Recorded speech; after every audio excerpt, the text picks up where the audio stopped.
Hai teman-teman, selamat datang di Cerita Jules. Kali ini saya mau cerita dan review film India yang berjudul Chori. Film ini menceritakan kisah seorang wanita hamil yang terpaksa pergi mengikuti suaminya ke sebuah rumah yang tersembunyi di tengah ladang tebu. Hal-hal aneh pun terjadi di rumah itu dan dia merasa bahwa janin dalam kandungannya sedang diincar oleh sesuatu. Film ini merupakan remake dari film Marathi berjudul Lapa Chapi yang dirilis tahun 2017. Film ini masuk dalam kategori film yang bolehlah versi cerita Jules. Penasaran? Yuk simak terus videonya.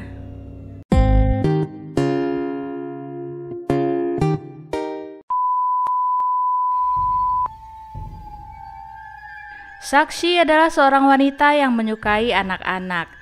Dia bekerja di sebuah organisasi yang menaungi anak-anak yang kurang beruntung. Saat ini dia juga sedang mengandung anak pertamanya. Suami Sakshi bernama Heman.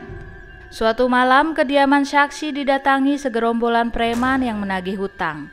Heman mengalami musibah dalam bisnisnya dan terpaksa meminjam sejumlah uang. Namun saat ini dia tidak memiliki uang untuk membayar hutang tersebut.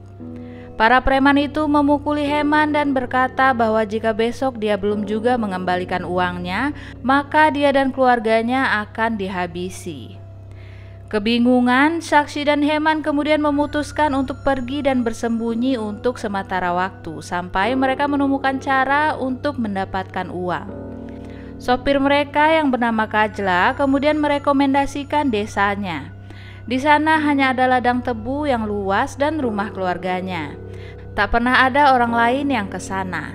Maka Sakshi dan Heman pasti tidak akan ditemukan oleh preman-preman itu. हमारी घरवाली है ना वहाँ, वो देखभाल करेगी मैडम जी का, शहर वालों से ज़्यादा ध्यान रखेगी उनका. Mereka bertiga akhirnya berangkat ke tempat persembunyian itu. Mobil mereka memasuki jalan kecil yang dikelilingi ladang tebu. Saat itu Sakshi terbangun dari tidurnya. Ternyata mereka telah dekat ke tujuan dan mobil telah berhenti. Kajla kemudian mengatakan bahwa dia akan menyembunyikan mobil mereka. Sementara itu Sakshi dan Heman diarahkan untuk menyusuri jalan setapak di tengah-tengah ladang tebu sampai ke rumahnya, di mana istrinya Devi telah menunggu. Saat itu Sakshi dan Heman tersesat karena saking banyaknya jalan setapak. Mereka menemukan sebuah area yang agak lapang dan ada orang-orangan di sana. Karena kondisi istrinya yang sedang hamil, Heman kemudian menyuruh Sakshi untuk duduk dulu dan beristirahat. Sementara itu dia sendiri akan menyusuri jalan dan mencari tahu arah rumah Kajla. Lama menunggu suaminya, Sakshi pun tertidur. Saat dia bangun, hari sudah malam. Sakshi kebingungan suaminya belum juga kembali. Sakshi akhirnya memutuskan untuk pergi mencari suaminya. Setelah cukup lama berkeliling di dalam ladang, Sakshi akhirnya menemukan sebuah bangunan di tengah ladang itu. Tiba-tiba muncul seorang wanita. Wanita itu adalah Devi, istri dari Kajla. Ternyata Heman juga ada di sana. Mereka berdua mengatakan bahwa mereka telah lama mencari Sakshi namun tidak ketemu. Devi dan Kajla kemudian menjamu Sakshi dan Heman di rumah ladang itu. Saat makan malam, Devi mengatakan bahwa biarkan para pria makan terlebih dahulu. Ternyata Devi dan Kajla adalah orang-orang yang sangat memegang adat budaya jadul. Walaupun menurut Sakshi tidak masuk akal, namun dia menghargai kepercayaan mereka. Kajla dan Devi kemudian meninggalkan Heman dan Sakshi di rumah ladang, sedangkan mereka kembali ke pondok mereka di luar ladang. पति को पहले खाना खिलाना गलत है. पति के साथ मिल बांट के खाना ये सही है. Keesokan harinya Devi dan Kajla kembali. Saat itu Sakshi melihat Devi mengoleskan salep ke luka-luka di wajah Heman. Saat itu Heman mengatakan bahwa dia memiliki sebuah rencana untuk mendapatkan uang untuk membayar hutang.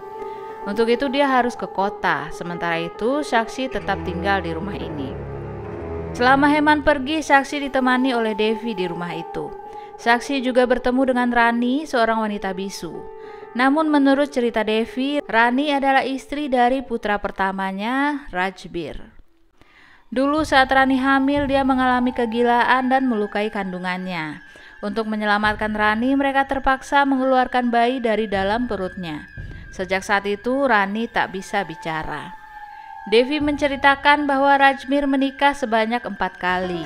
Yang pertama tidak bisa memberi keturunan, begitu pula dengan yang kedua. Dan yang ketiga adalah Rani. Mereka kembali menikahkan Rajbir, namun kali ini dengan gadis dari kota. Devi juga bercerita mengenai adik Kajla yang meninggal karena dibunuh oleh istrinya. Hemant और मैं भी तो आपके बच्चे जैसे ही हैं और हमारा ये होने वाला बच्चा भी आपका अपना ही है। Suatu hari, Sakshi melihat 3 anak laki-laki berlarian seperti ingin menggodanya. Sakshi yang memang menyukai anak kecil dengan senang hati mengikuti mereka. Namun mereka selalu saja lolos. Mereka seperti mengarahkan Sakshi ke ruangan belakang. Ruangan itu seperti pernah terbakar sebelumnya. Saat itu Devi memergoki Sakshi di sana dan menyuruhnya segera kembali. Devi memperingatkan Sakshi agar jangan pernah mengikuti anak-anak itu lagi. Namun Sakshi tidak peduli karena menurutnya anak-anak itu adalah anak-anak baik dan hanya ingin bermain. Karena Sakshi keras kepala, Devi menjadi marah dan mengancam bahwa hal buruk akan terjadi padanya.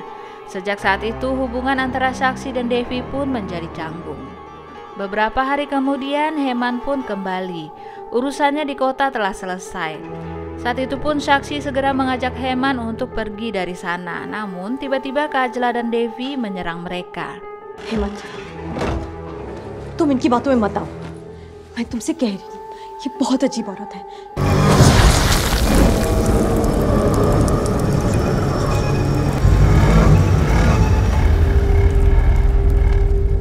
Saat setengah sadar, Sakshi melihat Devi dan Kajla sedang melakukan ritual terhadap dirinya. Dan ada seorang dukun juga di sana. Kemudian dia dibawa kembali ke rumah di tengah ladang dan diikat di ranjang. Devi saat itu memperingatkan Sakshi agar dia harus tetap berada di sana selama 3 hari agar kutukan kepada keluarga Devi dapat hilang. बहुत साल पहला की बात है। हमारे देवर योगेश्वर की शादी हमने सुनैनी नाम की छोरी से करी। Sunaini adalah adik ipar Devi yang meninggal saat sedang hamil. Dia membunuh suaminya dan 3 orang anak Devi. Dan kemudian dia bunuh diri dengan menusuk perutnya sendiri. Kini Sunaini menjadi hantu dan mengutuk keluarga Devi agar tidak memiliki keturunan. Devi saat itu memberitahu Sakshi bahwa apapun yang dia lihat selama 3 hari ke depan itu adalah ilusi semata. Saat bangun keesokan harinya, ingatan Sakshi agak pudar, tapi dia tahu dia harus bertahan di sana selama 3 hari. Selama 3 hari itu, Sakshi menyaksikan berbagai kejadian yang terjadi di tempat itu di masa lalu. Ternyata dulunya sebenarnya Sunaini adalah sosok wanita yang baik. Dia sedang hamil bayi perempuan. Sunaini sangat dekat dengan anak-anak Devi yang masih kecil, namun Devi cemburu anak-anaknya selalu patuh dan menyayangi Sunaini. Suatu hari anak-anak Devi berkata kepada Sunaini bahwa mereka akan menjaga adik sepupu mereka itu setelah lahir. Sayangnya keluarganya yang lain tidak menyukai kelahiran anak perempuan dan mereka ingin menyingkirkannya. Devi yang murka karena merasa anak-anaknya diambil oleh Sunaini mengadukannya ke suami Sunaini. Sunaini berlari sampai ke tengah ladang. Suaminya pun marah dan kemudian memukuli Sunaini. Di sana ketiga anak-anak itu memberikan sebuah pisau kepada Sunaini untuk membela diri.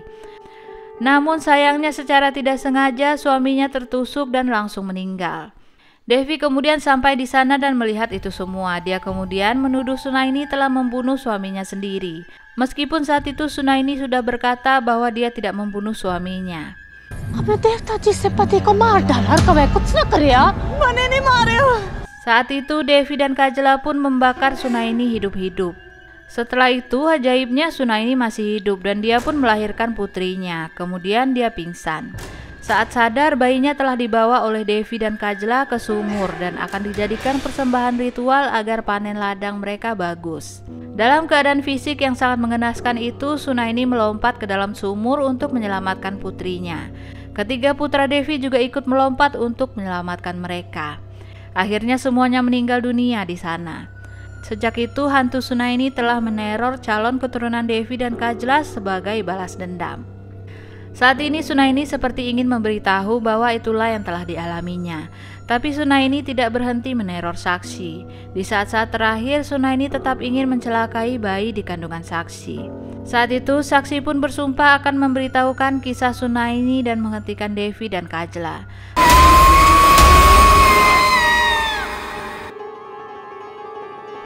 Keesokan paginya Devi, Kajla dan Heman datang. Heman terlihat kesal dan segera mengajak saksi pergi dari sana secepatnya. Namun saksi menolak untuk ikut bersama Heman. Dia ingin mengungkap kisah Sunaini terlebih dahulu. एक माँ को दूसरी माँ से वादा है सुनैनी। Saat itu juga akhirnya saksi menguak kebenaran yang disembunyikan darinya selama ini, bahwa Heman sebenarnya adalah Rajbir, anak pertama Devi dan Kajla yang telah berulang kali menikah dan membunuh istri-istrinya kecuali Rani yang tidak bisa bicara. Karena itulah hantu Sunaini juga ingin mencelakai bayi di kandungan saksi karena bayi itu juga adalah keturunan dari Devi dan Kajla. Setelah itu saksi kemudian pergi dari rumah itu. Karena kejahatan mereka terbongkar, Rajbir hendak membunuh saksi juga. Namun sebelum bisa menyerang saksi, Rani menyerang Rajbir lebih dulu. Tak peduli apa yang terjadi di belakangnya, saksi terus berjalan menyusuri ladang tebu, mengikuti arahan dari 3 hantu kecil. Tak lama kemudian Rani mengikutinya di belakang. Saksi pun mengisyaratkan bahwa Rani boleh ikut bersamanya. Film pun berakhir. Ini pertama kalinya saya nonton film ini dan sebelumnya juga nggak pernah nonton yang versi aslinya. Setting film ini bagus banget sih, sebuah rumah sederhana di tengah-tengah ladang tebu yang tinggi. Bikin tempat itu kayak terisolasi dari dunia luar. Di awal sih agak membosankan ya, tapi setelah itu udah mulai bagus. Sebenarnya ide utamanya sih nggak asing lagi, hantu perempuan yang mau balas dendam. Udah banyak film-film dengan ide utama kayak gini. Tapi di sini ditambahin isu sosial yang berhubungan dengan kepercayaan orang India jadul. Dan masih ada sih di zaman sekarang di desa-desa kecil, yaitu kepercayaan yang kalau punya anak perempuan itu bawa sial. Dan dengan mempersembahkannya sebagai tumbal maka akan memberikan keuntungan bagi hasil panen mereka. Jump scare-nya di film ini sih nggak banyak, pas misterinya terungkap juga kesan horornya agak memudar. Beberapa scene kayak terlalu sering diulang-ulang, misalnya adegan ngikutin hantu 3 anak kecil yang berlarian ke sana kemari. Itu terjadi beberapa kali. Nah, sekian teman-teman video kali ini. Kalau kamu punya request film bisa tulis di komen ya. Dan sampai ketemu di video selanjutnya. Dadah.